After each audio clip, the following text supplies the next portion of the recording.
नमस्कार, मैं doctor Suresh, assistant professor ABST। आज की इस वीडियो में हम ऑडिटिंग के बारे में पढ़ेंगे। ऑडिटिंग के बारे में मैं एक पहले भी वीडियो जारी कर चुके हैं।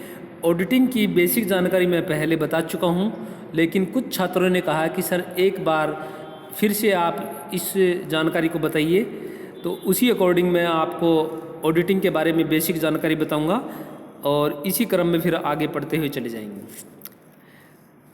ऑडिटिंग के बारे में पढ़े तो ऑडिटिंग के इतिहास के बारे में बात करें कि ऑडिटिंग होती क्या है। कंपनी अधिनियम 1913 में लागू होता है। भारत में सबसे पहला अधिनियम कंपनी अधिनियम 1913 लागू हुआ, जिसमें सार्वजनिक कंपनियों का अंकेक्षण करवाना अनिवार्य कर दिया गया था। यहाँ पर ये देखें कि ऑडिट होती क्या है। ऑडिट हमारे पास किसी चीज़ की जांच की जाती है, इन्वेस्टिगेशन किया जाता है कि वह तथ्य सही है या गलत है। उस तथ्य की सही और गलत की जांच करना ही ऑडिटिंग है। एक सामान्य परिप्रेक्ष्य में कहें तो इसमें हम नियम के अकॉर्डिंग बात करें तो नियम के अकॉर्डिंग आगे हमारे पास हम और गहन अध्ययन करते हुए चले जाएंगे। कंपनी अधिनियम की धारा 144 में संशोधन करके लेखांकन एवं अंकेक्षण में समस्त अधिकार केंद्र सरकार को सौंप दिए गए थे।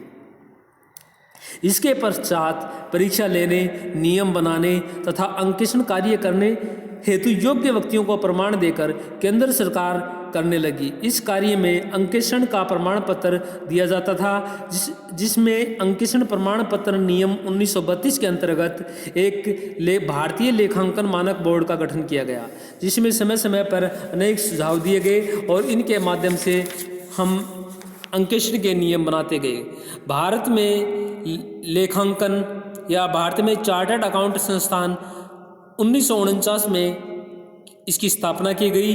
इसी क्षेत्र में इसमें नियम बनाए गए और इन नियमों को लागू किया गया। समय समय पर इसमें अनेक परिवर्तन किए गए, जिन परिवर्तनों को हम आगे पढ़ते हुए चले जाएंगे। हमारे पास अकाउंटिंग स्टैंडर्ड 200 में basic principle of governing audit 1 अप्रैल 1985 से लागू होता है। वर्तमान में अंकेक्षण मानक का नाम बदलकर अकाउंटिंग स्टैंडर्ड या स्टैंडर्ड ऑन अकाउंटिंग कर दिया गया, जिसमें निम्न 7 श्रेणियों में विभक्त किया गया है। ये 7 श्रेणियाँ इस प्रकार की है। प्रारंभिक विषय की जानकारी हमारे पास सेक्शन 100 से लेकर 199 तक दी गई है। सामान्य सिद्धांत व उत्तरदायित्व ये हमारे पास 200 से लेकर 299 तक इनकी जानकारी दी गई है। जोखिम निर्धारित करने का हमारे पास 300 से 499 तक दी गई है। इसके बाद में ऑडिट एविडेंस हमारे पास 500 से लेकर 599 तक दी गई है। अन्य क्षेत्र में या अन्य कार्यों में इनका प्रयोग 600 से लेकर 699 तक दिया गया है। ऑडिट रिपोर्ट हमारे पास 700 से लेकर 799 तक दिया गया है। ये और विशेष स्पेशलाइजेशन एरियाज ये हमारे पास 800 से लेकर 899 तक दिया गया है। इन क्षेत्रों को हमारे पास स्टैंडर्ड ऑन ऑडिटिंग को विभक्त किया गया है। आगे हमारे पास देखिए पुस्तपालन, लेखांकन एवं अंकेक्षण। हमारे पास इन तीनों का गहन अध्ययन करना जरूरी है। इनको 3 भागों में विभक्त किया गया है। नंबर 1 व्यापारिक पहलू, सैद्धांतिक पहलू और आलोचनात्मक पहलू। इसमें सबसे पहले बुक कीपिंग क्या होता है, इनका क्रम ये रहेगा। सबसे पहले पुस्तपालन के बाद में लेखाक्रम और लेखाक्रम के बाद में ऑडिटिंग। यहाँ पर सबसे पहले पुस्तपालन क्या होता है। बुक कीपिंग अंग्रेजी के 2 शब्दों से बना हुआ है। बुक प्लस में कीपिंग से मिलकर बना है, जिसका शाब्दिक अर्थ है पुस्तकों और बहियों में रखने का कार्य होता है।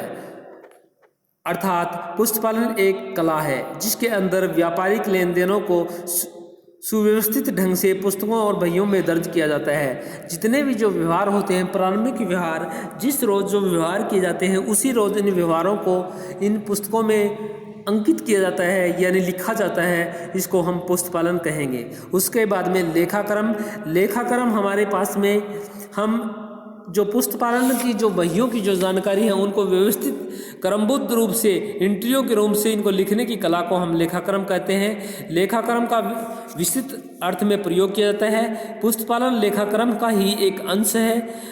पुष्ट पालन द्वारा प्राप्त तथ्यों का वर्गीकरण विश्लेषण लेखांकन में किया जाता है। यहाँ पर देखिए पुष्ट पालन और लेखांकन में क्या अंतर है, मैं यहाँ पर एक बेसिक जानकारी ही बताऊंगा। व्यापारिक लेन देन, पुष्ट पालन व्यापारिक लेन देन बहियों को लिखने की एक कला है और लेखाक्रम पुष्ट पालन में लिखी गई प्रविष्टियों और खातों को खतौनी और उनकी जांच की जाती है। पुष्ट पालन एक प्रारंभिक कार्य है और उसकी समाप्ति के बाद में लेखाक्रम किया जाता है। यहाँ पर कार्य की प्रकृति, पुष्ट पालन का कार्य सरल है वह लेखाक्रम का कार्य जटिल है। इसी प्रकार हम आगे ऑडिटिंग के बारे में पढ़ेंगे। ऑडिटिंग अंग्रेजी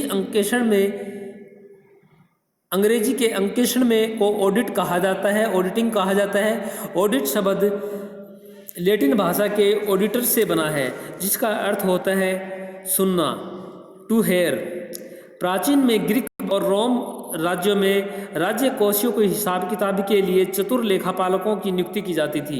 इन लेखापालकों को काम होता था कि लेखाक्रम के जो कार्य हैं उनको विश्लेषण और उनकी गहन जांच करना और उन कमियों को दूर करना। ये हमारे पास लेखांकन के कार्यों को दुरुस्त करने का काम अंकेषण करता है यानी ऑडिटिंग करता है। उसके बाद में देखिए भाई लेखाक्रम और अंकेषण में अंतर। लेखाक्रम पुष्ट पालन लेखाक्रम की समाप्ति पर प्रारंभ होता है और लेखाक्रम जहाँ पर समाप्त होता है यानी अकाउंटिंग जहाँ पर समाप्त होता है वहाँ पर ऑडिटिंग शुरू हो जाता है। यह हमारे पास इनके डिफरेंस है। डिफरेंस छात्र इनको पढ़िए और इनको याद कीजिए। अब हमारे पास देखिए मेन चीज़, लेखाक्रम एक अनिवार्य है वह अंकेषण का विलासिता होना, यानी accounting is necessary but auditing is luxury, यानी अकाउंटिंग जरूरी है।